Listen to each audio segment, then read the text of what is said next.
Hello बच्चों, तो ये वाला वीडियो है आने वाले नीट 2026 के एस्पायरेंट्स के लिए।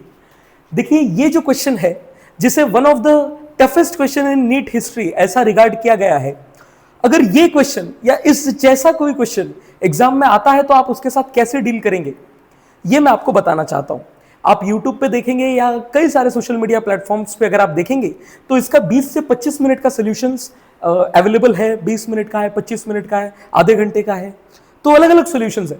लेकिन आप ये प्रैक्टिकली समझिए कि अगर ये क्वेश्चन एग्जाम में आता है तो आप इस पे इतना टाइम स्पेंड नहीं कर सकते। तो आपको ये क्वेश्चन लगभग 30 सेकेंड्स में, 45 सेकेंड्स में, 1 मिनट में आपको कुछ ना कुछ टिक करना है। और एग्जाम के इस पूरे माहौल में आपको 1 मिनट में इस क्वेश्चन को बनाना पड़ेगा और टिक करना पड़ेगा। बच्चों, मैं जिस तरीके से आपको ये क्वेश्चन सॉल्व करना बताने वाला हूं, उस तरीके से आप ये question with in 30 second solve कर सकते हैं। आप 30 सेकेंड्स में पता कर सकते हैं कि इसका आंसर क्या है। लेकिन अभी हमें एक्सप्लेन करना पड़ेगा तो लगभग 1 मिनट लग जाएगा इस क्वेश्चन में। ठीक है, तो आइए चलिए शुरुआत करते हैं, समझते हैं कि भाई इस क्वेश्चन को आप कैसे सॉल्व करेंगे।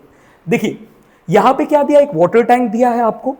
एक वाटर टैंक में x इक्वल टू एल जो है, it has one wall at x equal to L, मतलब ये जो एक वॉल है टैंक की वो x इक्वल टू एल पे है। और ये जो टैंक है ना, ये बहुत वाइड है z डायरेक्शन में, z डायरेक्शन में बहुत वाइड टैंक है ये। ठीक है, तो उसके बाद कई सारी चीजें यहां पे आपको दी है, आप वो समझ सकते हैं। उसके बाद आपको दो बेसिक सी चीजें आपको यहां पे समझनी है बच्चों की। ये जो होगा ना, ये क्या होगा, y, और बेसिकली ये जो हम लेंगे, ये हम क्या लेंगे, x। आप सरफेस का y कहीं भी ले सकते हैं, x कहीं भी ले सकते हैं। जैसे मान लीजिए इस पॉइंट का ये y है, ये x है।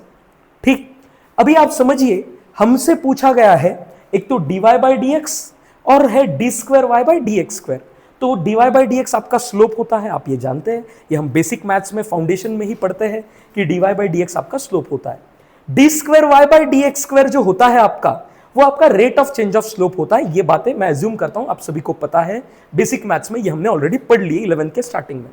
अभी आप समझिए कि आप अगर इस ऑप्शन को देखेंगे और इस ऑप्शन को देखेंगे तो आपको कुछ ना कुछ क्लिक करना चाहिए इन ऑप्शंस को देखने के बाद कि ये दो ऑप्शंस भले ही अलग है but these mean one at the same thing. ये दोनों ऑप्शन सेम ही है, क्योंकि आप देखिए ये आपका स्लोप है।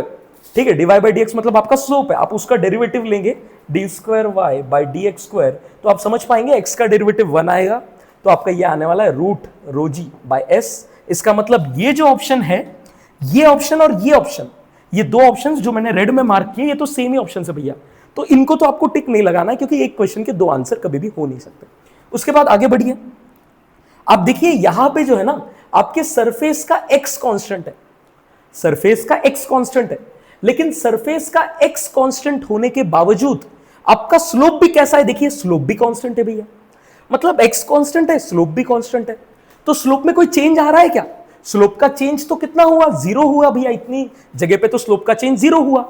मतलब देखिए ये ऑप्शन आपको क्या कह रहा है कि अगर आपका x चेंज होता है, जैसे जैसे आपका x बढ़ता है तो आपका rate of change of slope भी बढ़ता है। लेकिन आप चेक कर सकते हैं इतने ही सरफेस से कि आपका स्लोप यहां पे कांस्टेंट है, बढ़ नहीं रहा। इसका मतलब ये ऑप्शन भी आपका गलत हो जाता है।